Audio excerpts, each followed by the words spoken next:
Porque se tudo que foi feito já gerou toda essa polarização, esse discurso de ódio, se tudo que foi feito, mesmo com combate efetivo, já gera dúvidas em grande parcela da população, imaginem com a utilização da inteligência artificial. Há necessidade de sanções duras, severas, para que aqueles que se utilizem da inteligência artificial para desvirtuar a vontade do eleitor e atingir o poder, ganhar as eleições, saibam que se utilizarem disso e for comprovado, o registro será cassado, o mandato será cassado e serão inelegíveis.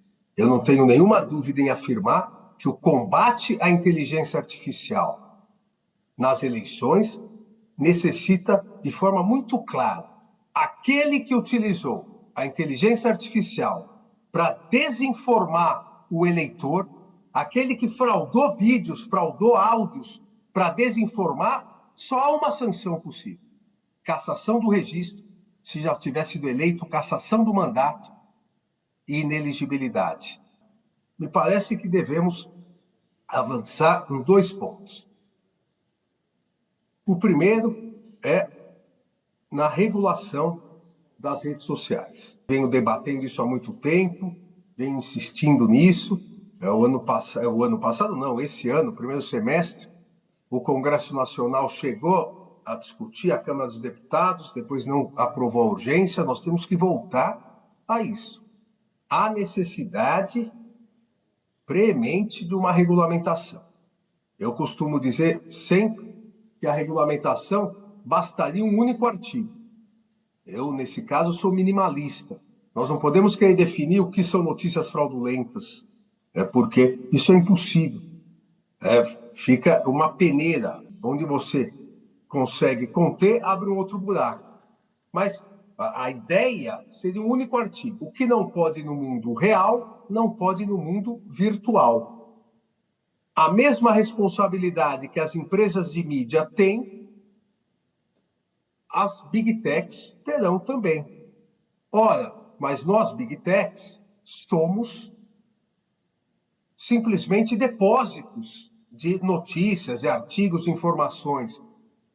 À medida em que monetizam, à medida em que ganham dinheiro em cima disso, à medida em que os seus algoritmos direcionam para determinadas notícias, não são mais depósitos, são partícipes da divulgação desses artigos, dessas notícias, desses vídeos. E se economicamente faturam em cima disso, civil e penalmente devem ser responsabilizadas também para que realizem um autocontrole. Realizem um autocontrole como realizam hoje em relação à pedofilia, à pornografia infantil, a direitos autorais. Nós temos que ter em mente, de forma muito clara, que a utilização das redes sociais para disseminação da desinformação e a possibilidade agora, que já verificamos, e a Leila bem colocou nas eleições da Argentina, desse ingrediente novo, a inteligência artificial, para otimizar a desinformação, isso tem uma causa e isso tem uma finalidade. Os instrumentos vão se aperfeiçoando. Os instrumentos, lamentavelmente, vão melhorando. E não é que as redes sociais são ruins, a inteligência artificial é ruim, não é isso. A utilização maléfica desses instrumentos tem uma causa e uma finalidade.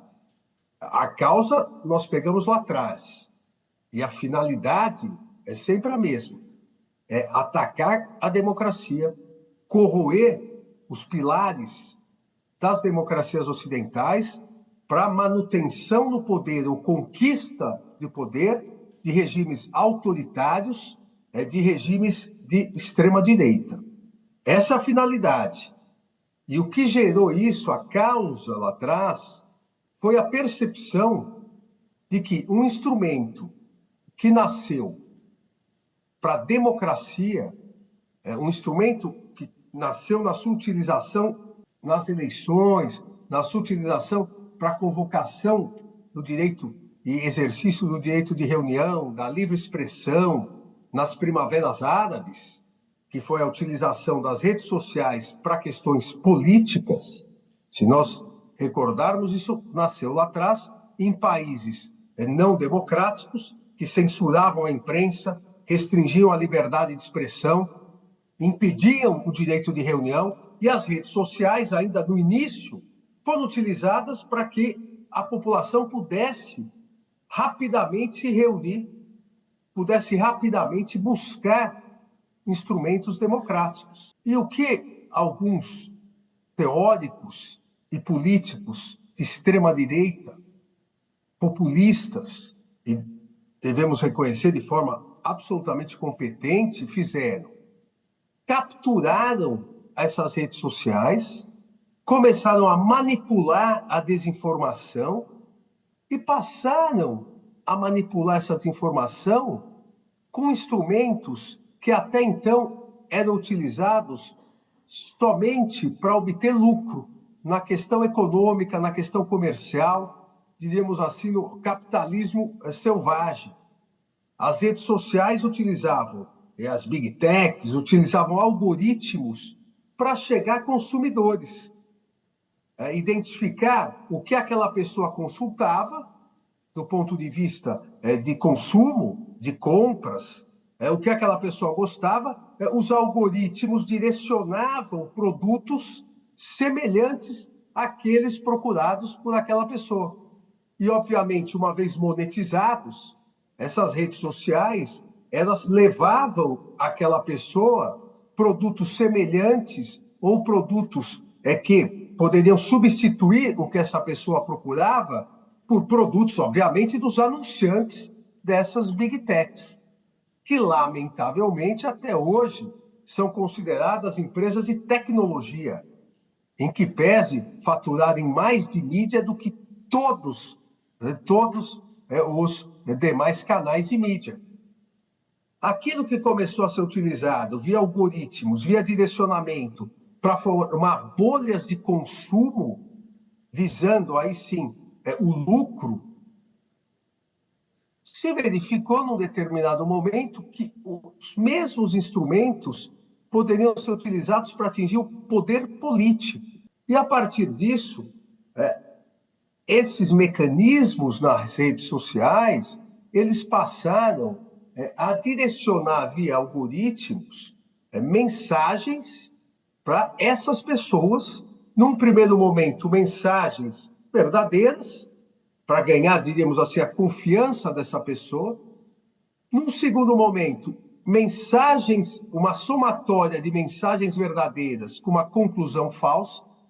Todos nós sabemos que é possível construir toda uma narrativa falsa, mas com dados verdadeiros, a manipulação de dados, para, num terceiro momento, aí sim bombardear essas pessoas com mensagens ideológicas e, principalmente, mensagens de ódio, antidemocráticas, contra o sistema, para corroer a democracia por dentro. O eleitor passou a sofrer uma verdadeira lavagem cerebral com notícias fraudulentas, com pseudo-verdades manipuladas para atingir a sua consciência no momento dele escolher. A desinformação atua ilicitamente, inconstitucionalmente, atua na vontade do eleitor, desvirtuando a vontade do eleitor.